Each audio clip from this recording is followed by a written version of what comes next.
Good afternoon, everyone. We're joining you for a special report on President Trump's visit to North Dakota. He arrived a short time ago at Endeavor Oil Refinery in Mandan, where he's speaking to a huge crowd, 500 to 700 people, we're told. It's his first visit to the state. Let's listen. He said, you know, Mr. President, we could have had 25 times the number of people, but for policy speeches, they like to keep them just like this. But I appreciate, this is tremendous, and this is truly a tremendous state. And we appreciate it very much. We appreciate you being here. Thank you. And the policy we're talking about is cutting your taxes. Do you like that policy? Well, you're the hardworking people who provide the energy that makes this country run. And we're finally getting the government out of the way so you can do your jobs. Finally happening. Prior to leaving the White House, I had a great bipartisan meeting with Democrat and Republican leaders in Congress, and I'm committed to working with both parties to deliver for our wonderful, wonderful citizens. It's about time. We had a great meeting with Chuck Schumer, Nancy Pelosi, and the whole Republican leadership group. And I'll tell you what, we walked out of there, Mitch and Paul and everybody, Kevin, and we walked out and everybody was happy. Not too happy, because you can never be too happy, but they were happy enough.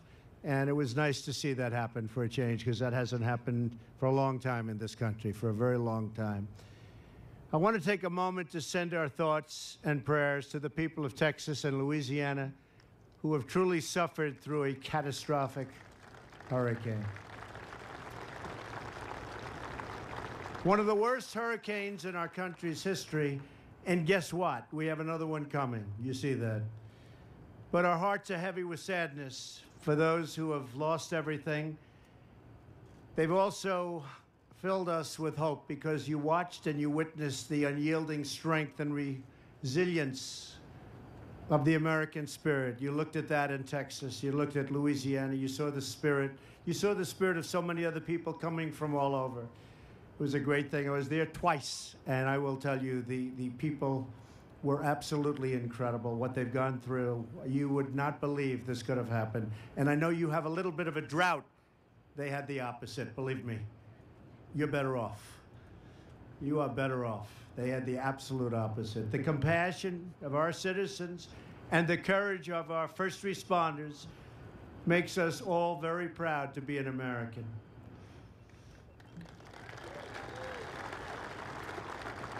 I can tell you that I was deeply inspired by the faith and perseverance of those who I met, and by all of the people that were there, so many people. And unfortunately, now we're getting ready to respond to Hurricane Irma. And these incredible people that we have at FEMA and the other groups, they thought they'd get a night of sleep. One night, just one night. They're not getting anything. They're right now going to Florida, Puerto Rico, and the Virgin Islands, and they're already there. And they're being hit with some very, very strong and powerful winds. The ones coming now, Irma, they're saying is the largest one in recorded history in the Atlantic Ocean, coming out of the Atlantic, which gets big ones. So I just want to thank everybody and all of the people that are going down, and they're really now again in harm's way. We'll work together to help save lives, protect families, and support those in need. Together, we will recover and we will rebuild. I also want to tell the people of North Dakota and the western states who are feeling the pain of the devastating drought that we are with you 100%. 100%. And I've been in close touch numerous times with our Secretary of Agriculture, who's doing a fantastic job, Sonny Perdue, who's been working with your governor and your delegation to help provide relief. And we're doing everything we can, but you have a pretty serious drought. I just said to the governor, I didn't know you had droughts this far north. Guess what? You have them. But we're working hard on it, and it'll disappear. It'll all go away. I want you to know we'll always stand strong and unified with our farmers and our ranchers, the backbone of America. That I can tell you 100%. So we're here today to talk about our plan to create a new age of American prosperity by reducing the crushing tax burden on our companies and on our workers. The taxes are crazy. The highest taxed nation in the world. We're going to turn that around very quickly. This is a once-in-a-generation opportunity, and I mean that. I think this is the one time you're going to get. And I'm honored to be joined by some of the fantastic leaders who share this goal with us. Senator Hoeven, where is Senator? Senator, stand up, Senator. Doing a fantastic job. Come on up, Senator. Come on up here. Get up here. Fantastic job. Thank you, Senator. Governor Burgum, come on up, Governor. Beautiful job. Come on. Lieutenant Governor Sanford.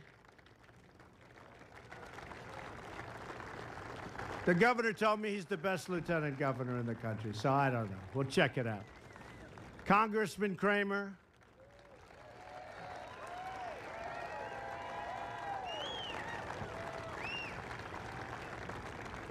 Senator Heitkamp. Senator, come on up.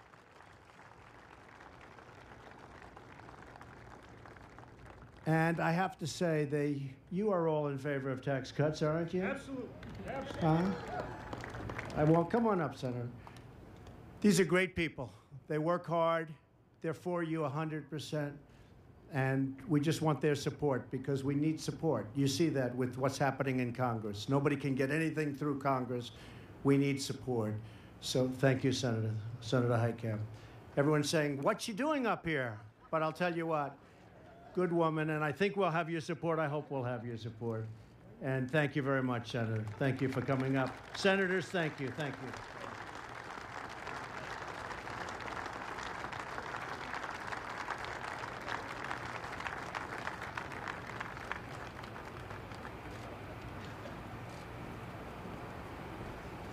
They're all in good company together.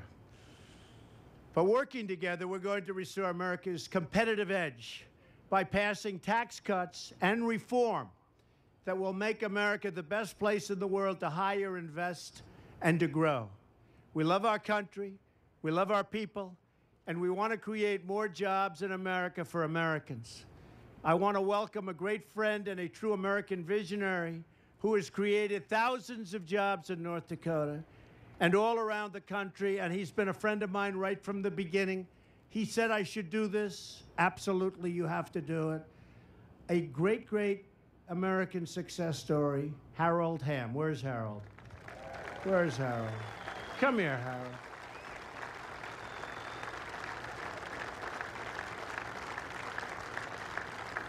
Thousands and thousands of jobs.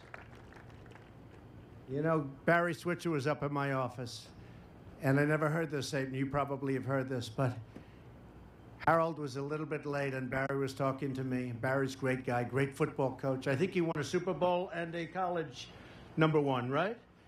And we were talking about Harold, who's a great friend of his. He said, you know that guy, Mr. Trump? That was before I was president. He said, that guy, these companies spend billions of dollars and they're looking for oil. They don't find anything. Harold Hamm, he puts a straw in the ground and oil flies out. That's why he's rich, I guess. Anyway, Harold, thank you very much. You want to say something? Go ahead. You find oil in North Dakota and the Bakken. Yeah. Thank you, Harold. North Dakota is an inspiring example of the amazing things that are possible when we unleash the genius of American innovators.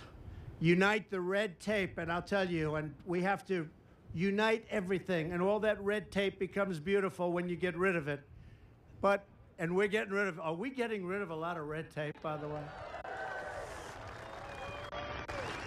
And we unlock the extraordinary potential of our great American workers.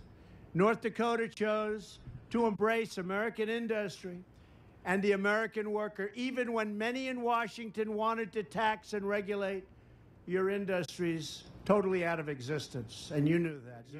And you knew that. You've seen what's happened over the last number of 8 months. You've seen what's happened. Big difference. Today, families have new jobs and new hope because of the vast energy wealth that you brought to life right here. You understand the vital truth. Washington has no right to shut down energy production because America's energy wealth doesn't belong to the government. It belongs to the people.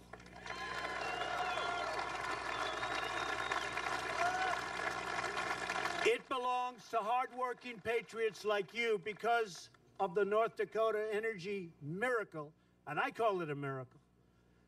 Today, this state has the lowest unemployment rate of any state in America, nearly half the national average. I want all of America to be inspired by what's happened in North Dakota and the North Dakota example. This state is a reminder of what can happen when we promote American jobs instead of obstructing American jobs, which has been happening, believe me.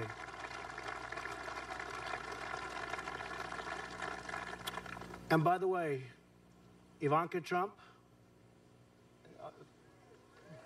everybody loves Ivanka.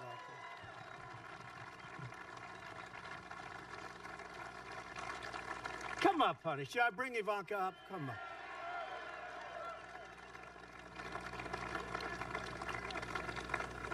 Sometimes they'll say, you know, he can't be that bad a guy. Look at Ivanka. No, come on up, honey. She's so good. She wanted to make the trip. She said, Dad, can I go with you? She actually said, Daddy, can I go with you? I like that, right? Daddy, can I go with you? I said, yes, you can. Where are you going? North Dakota. I said, oh, I like North Dakota. Hi, honey. Say something, baby. Hi, North Dakota. We love this state, so it's always a pleasure to be back here. You treated us very, very well in November and have continued to, so we like showing the love back. Thank you. Thank you, honey. Thanks, baby. Come. And she means it, believe me. Since my very first day in office, I've moved a record pace, and really we have gone at a record pace, to eliminate the barriers that have been holding back our economy. You've seen it. So many jobs, stock markets at new highs. We're getting rid of one job-killing regulation after another. We've lifted the restrictions on shale oil. We've lifted those restrictions on energy of all types. We're putting our miners back to work. We've canceled restrictions on oil and natural gas. We've ended the EPA intrusion into your jobs and into your lives. And we're refocusing the EPA on its core mission, clean air and clean water. That's what I want. Clean air. Think of it. We talk about the environment. I want beautiful clean air, and I want crystal clean water, right? That's what we want. In order to protect American industry and workers, we withdrew the United States from the job-killing Paris Climate Accord. Job killer. People have no idea. Many people have no idea how bad that was. And right here in North Dakota, the Dakota Access Pipeline is finally open for business.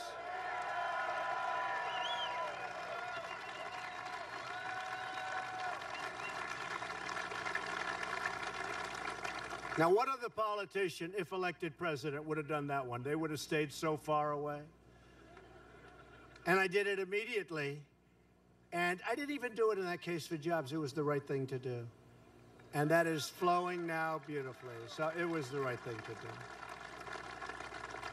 We opened it despite so many people that were on the other side, calling and asking for this not to happen. Please, we don't want it to happen. I said, why?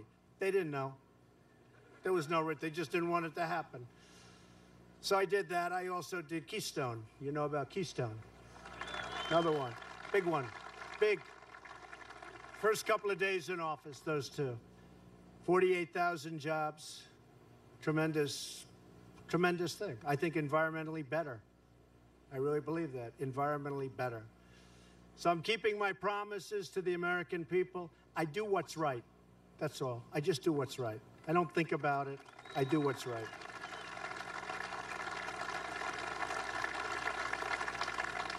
We're seeing the results all across the country.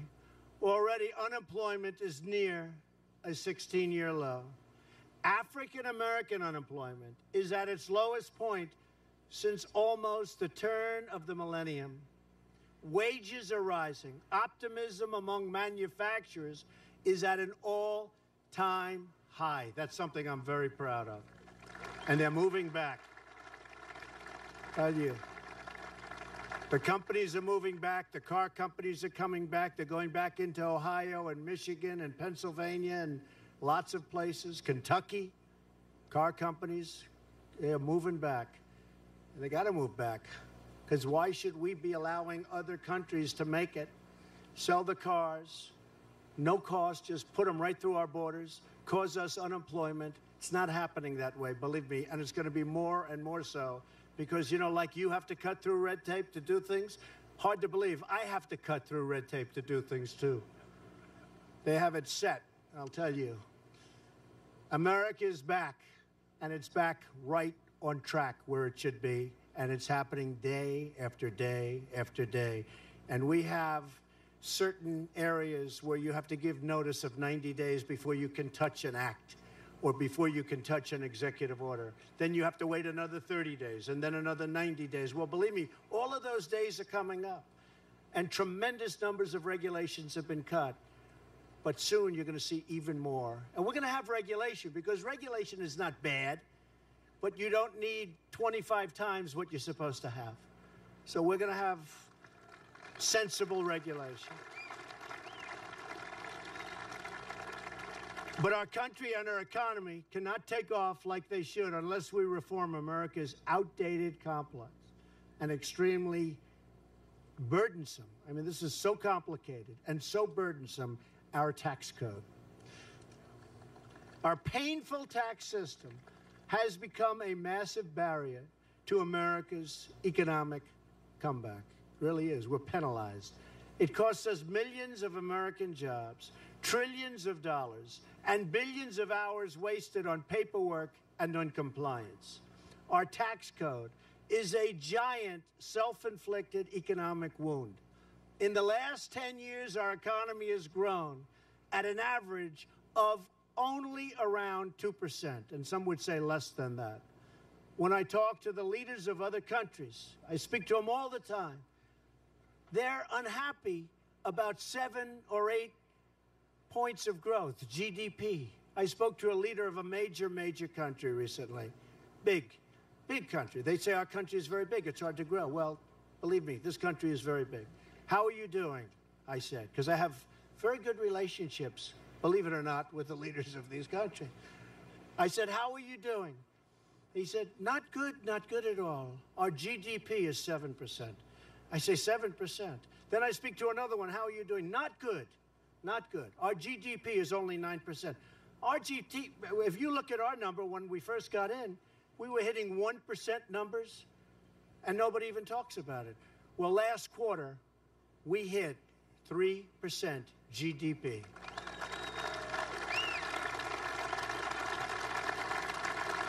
And I'll tell you what, a lot of that had to do with the cutting of the regulation, and I think a lot of it had to do with optimism. There's a lot of optimism now. People are starting businesses that they had no idea they were going to start a year ago.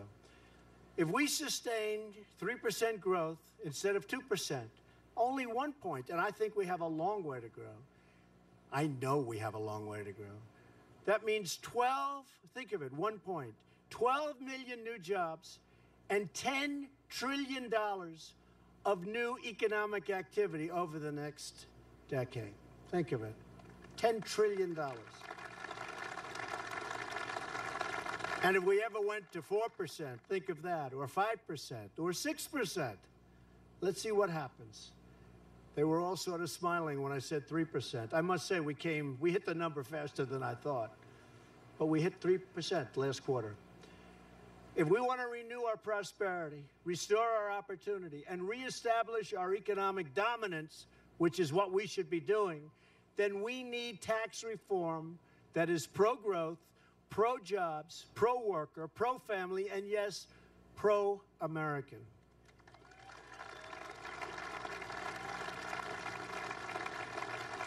And anybody that's going to vote against tax cuts and tax reforms, whether it's in North Dakota or anybody else or any place else, you got to vote against them and get them out of office because it is so bad.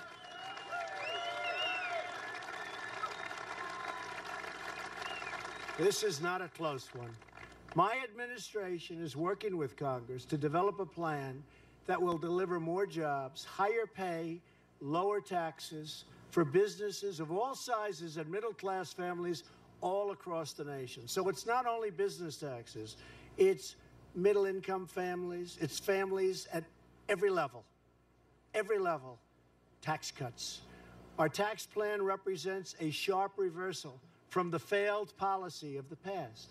America's high tax rates punish companies for doing business in America and encourages them to move to other countries. That's why you see in so many states, including here for a period of time, now people are starting to stay and companies are staying. They'd leave for Mexico and for other places, just routinely. Well, we've stopped it and we are stopping it. We're not going to let it happen.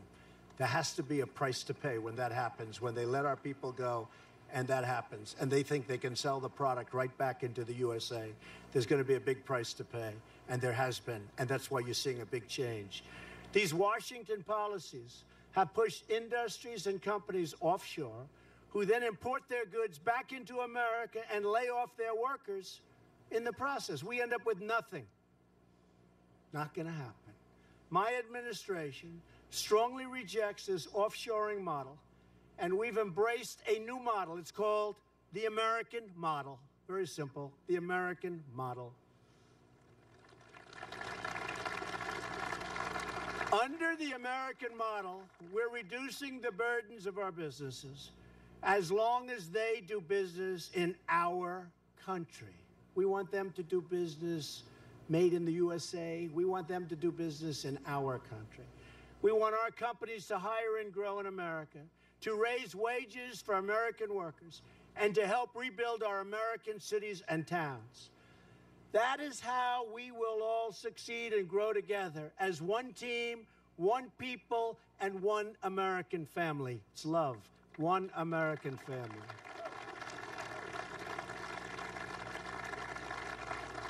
We're going to get into great detail over the next 2 weeks, but we're working on it with Congress now and coming up with very exacting numbers. But here are my 4 basic principles for tax reform. First, we need a tax code that is simple, fair, and easy to understand, unlike what we have. Our tax code has gotten ridiculously complex. This complexity leads to massive frustration, wasted time, and wasted money. Lots of wasted money. Today, the average taxpayer has to wade through 241 pages of instructions to file a basic tax form. Does anyone know that? 241 pages. A staggering 94% of the families need professional help to do their taxes. They have to get it, which is why the tax preparation industry generated $10 billion in revenues last year. That's one business I want to drive down. Sorry. H&R Block will not be supporting Donald Trump, I can tell you. Taxpayers spend 6 billion hours each year complying with the tax code. That's why we are proposing dramatic tax simplification. Under our plan, 95% of Americans will be able to fill their tax and file their tax returns on a single page without having to keep receipts, fill out schedules, or track endless paperwork. We're giving hardworking Americans their time back, and we're giving them their money back.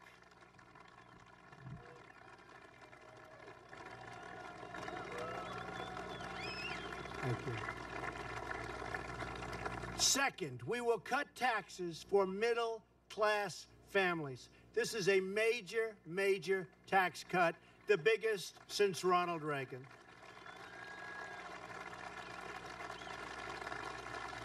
The pipe fitters and plumbers and nurses and police officers, all the people like you who pour their hearts into every penny earned in both the offices and oil fields of America.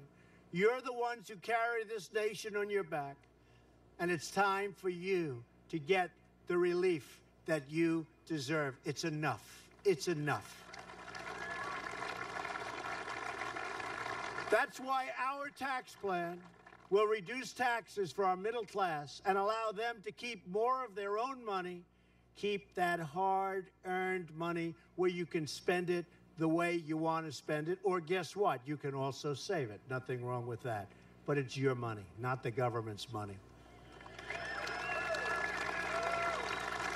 So we will provide tax relief to middle-income families through a combination of benefits, such as raising their standard deduction, increasing the child tax credit, and lowering tax rates substantially.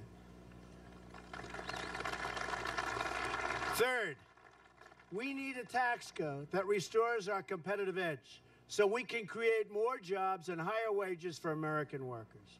Our plan will provide tax relief to businesses of all sizes, and we will cut the business tax rate as much as possible. Ideally, we would like to bring our business tax rate down to around 15%. That's a tremendous drop.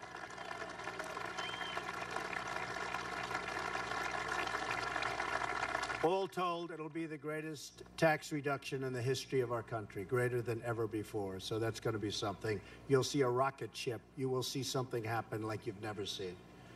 But we'll also dramatically reduce the tax rate for America's small businesses, which have created more than 60% of the new private sector jobs in the recent past. Tax relief is on the way for millions of sole proprietors, LLCs, and partnerships who report their income to their personal, and they do this, they put it on their personal tax returns. People think of it as a business, but it's on their personal tax returns. Those people with those businesses will be tremendous beneficiaries.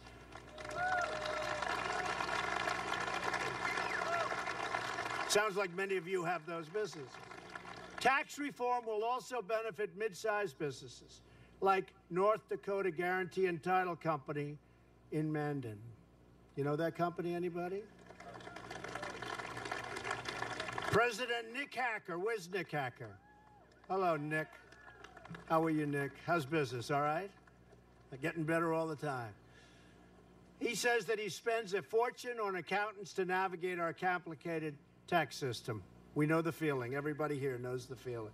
Like millions of other American businesses, he would much rather spend that money on higher wages for his 140 employees. Workers in energy sector, thank you.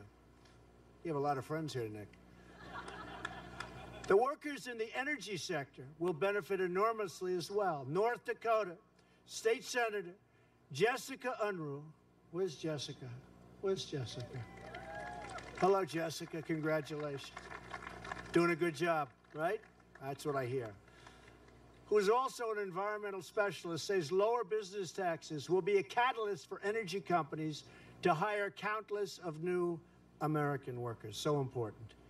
We will also protect small businesses and family farmers here in North Dakota and across the country by ending the death tax.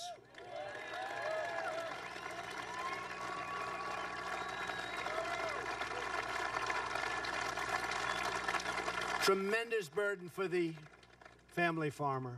Tremendous burden. Thank you. Appreciate it. But a tremendous burden for small businesses and businesses that aren't necessarily liquid, but they're great businesses where you're forced to sell and terrible things happen. Here with us today is Julie Ellingson, a fourth-generation cattle rancher and a mother of 5 from Bismarck. Where is Julie? Hello, Julie.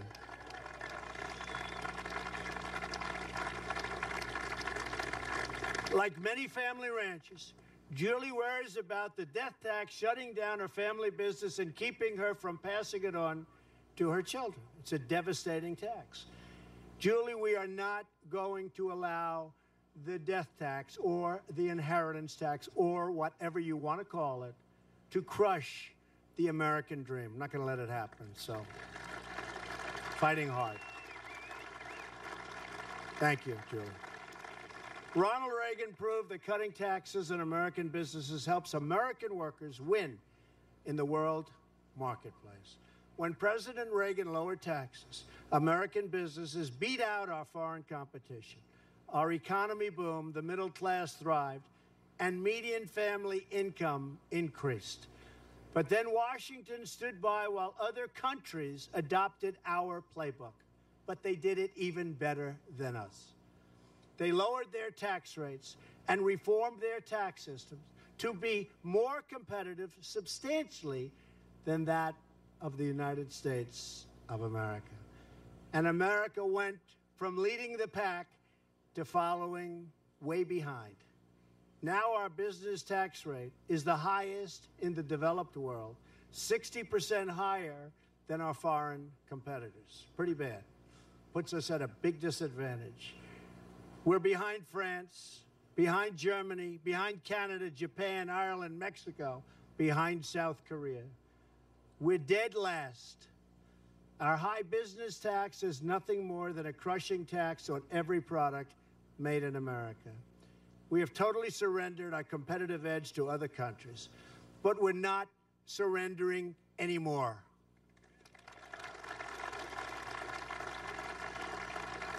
We're going to reduce the tax rate on American business so they can keep our jobs in America, create jobs in America, and compete for workers right here in America, meaning higher wages for workers and greater profits for companies. It's finally time to give the American worker a pay raise. That's what we're going to do. And finally, we must bring back trillions of dollars in wealth that's parked overseas and just can't come back. Our tax system penalizes companies that bring wealth they have earned overseas back to America. As a result, corporations have parked trillions of dollars in foreign countries, money that could be and should be brought back into the United States, where it can be invested in American companies, in American jobs, and American workers. Our tax plan will give these companies a chance to bring back these funds and bring them back and spend it in cities and towns all across our country. The numbers you're talking about are staggering.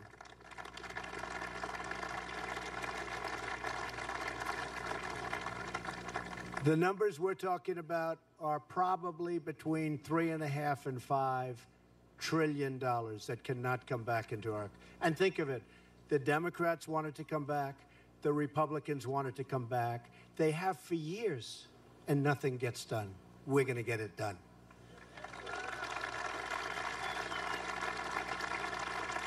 We're going to be switching from a worldwide tax system that encourages companies to keep their funds offshore to a territorial system that encourages companies to bring their profits back home to America where that money belongs. It is our time to invest in our country. We want to build our communities, and we want to build beautiful new ones, and we want to rebuild the old ones, and we want to hire. And you may have heard the term once or twice before. The fact is, we want to, just like that beautiful man's hat, we want to make America great again. Good hat.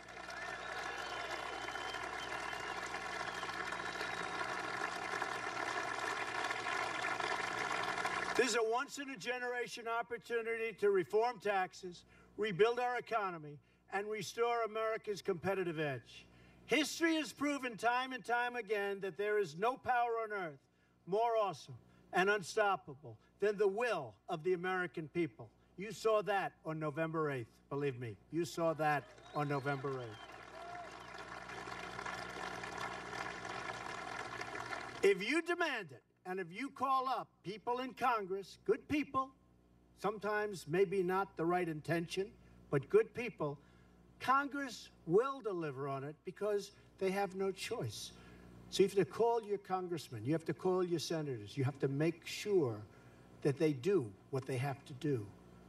And believe me, we haven't given up on health care. We haven't given up on health care. We never give up. One vote. One vote. Think of it. One vote. Terrible, terrible situation took place that night. We can't let that happen again. We cannot let that happen again. But we'll get it done one way or the other. But only if you demand it. Only if you, the American people, tell Congress to stop putting party first and start putting America first. Only then will it happen.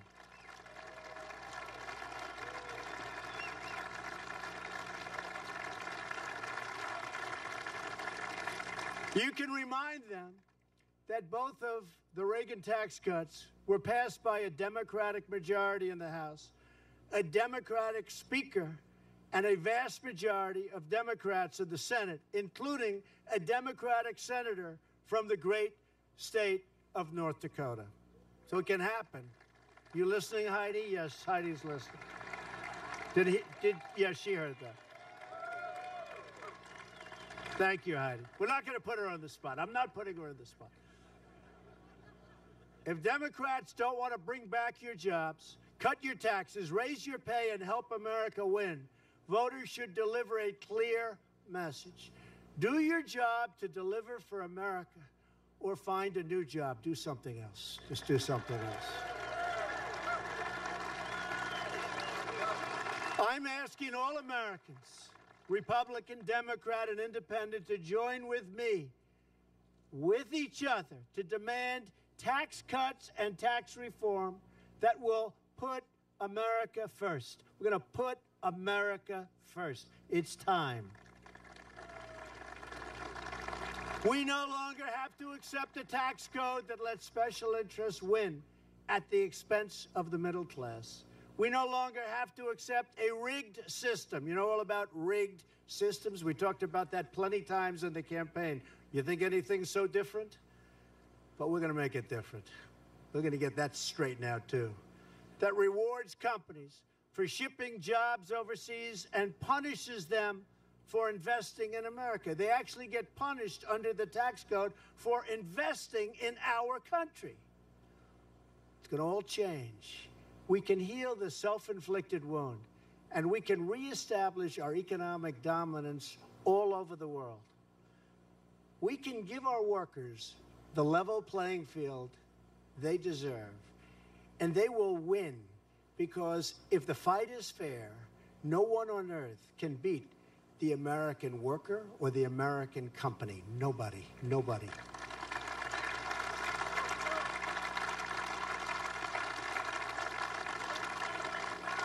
When we do, store shelves all across this country, those shelves are going to be so packed.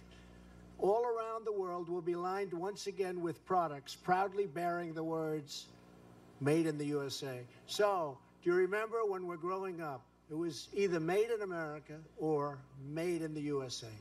What do you like better? Ready? Made in America, made in the USA. What do you like? You like made in the USA? Seems to be. We should pick one or the other, probably. But we want to have one or the other. I think made in the USA, right? Made in the USA. There was such pride in that label, such incredible pride. And it's coming back again, believe me. It's coming, because the quality of what we do is second to none. If America comes together, if the people speak with one voice, we will bring back our jobs, we will bring back our wealth. And for every citizen across our great land, we will bring back the American dream. Bring it back. I want to thank the people of North Dakota who have been so incredible to me. I have so many friends here. I have so many people that I respect from this incredible state. I want to thank you.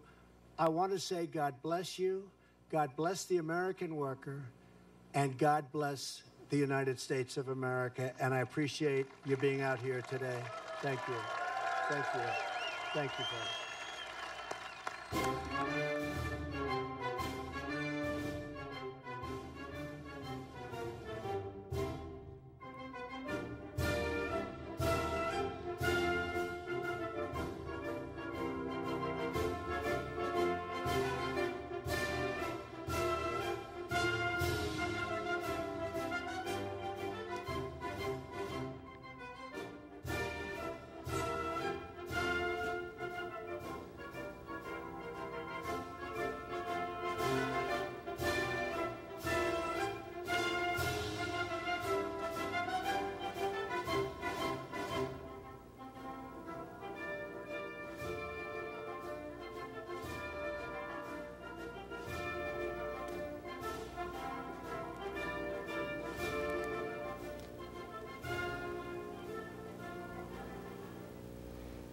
All right, you just heard from President Trump making his remarks on tax reform in front of a large oil refinery in Mandan, the Endeavor oil refinery, and really pumping up the crowd with talk about giving the United States a competitive edge, giving businesses a competitive edge, and also leveling the playing field for workers in America. Of course, we've got a team in Mandan for the president's visit. We've got Mike Morgan there, Chris Berg. Let's toss it out to them for some reaction on the president's speech. Guys? All right, thank you very much. And yeah, a very positive speech. He said just about everything any American would want to hear. That's what I'm saying. Make America great again. And the big thing we talked about earlier today is he's talking about putting money back in the people's pockets. And I think many of us are like, thank goodness, that would be outstanding. He talked about varying levels of his tax plan, including it making a simple, fair tax code, cutting taxes for the middle classes, tax code that would restore competitive edge, and bringing back wealth from overseas. I was back there taking notes, and when he talked about simplifying the plan, I almost dropped my phone because I was doing the notes. He goes, oh yeah, you're not going to need receipts anymore, any of that stuff when you file your taxes. Can you imagine sitting down at your dinner table, one little piece of paper, no receipts, and going bing, bing, bing, bing, I'm done? I think that would be incredible. How about besides the message that he delivered today, bringing up the entire delegation, including Senator Heidi Heitkamp? Very powerful. I mean, we mentioned before, he's going to need her vote to get this tax bill passed. He knows what's going to happen to the economy if he gets this bill passed. You heard him mention, I've said this many times on Point of View, watch that marker of Black American unemployment. When that starts to go down and wages go up, he will be reelected in 2020, and that's what he's doing right now. He's laying the groundwork, get the economy going, so when it comes back to reelect him in 2020, GDP's at about 3%. He's hitting all those markers, and as we all know, when you're putting more money in your pocket, you don't really care who's president. Chris, you've listened to the president's speeches many times. How would you grade this speech? Very wonky. I mean, one of the things I think most of his base likes about him is he gets up there, there's no script, as we know. You never know what's going to come out of his mouth. I think it was the right tone being here where it was, you know, very scripted, obviously. We kind of knew what it was going to be about. And what a nice moment, I thought, when Ivanka walked up there. You know, it really, I think, showed that personal touch. And whether you like President Trump or not, I think you can see he's learning. I mean, remember back in the day, he would call him, you know, crying Chuck Schumer and all that kind of stuff. When today he brought up Senator Heitkamp, said, hey, very nice woman. We like her. Don't want to put her on the spot. So I think he's learning that you've got to use a little bit of diplomacy in D.C. to win. All right, Chris. Andrea, we're going to throw it back to you. Our plan is to mingle around in this crowd before it all gets dispersed, try to get some more reaction from today's presidential speech here at the Endeavor Refinery. So for now, we're done here in Mandan. Mike Morgan for Valley News Live. All right, thank you, Mike and Chris. And of course, watch us tonight, 5:36, 9, and 10 for more reaction on the president's visit to North Dakota. Thanks so much for tuning in this afternoon. We'll see you tonight.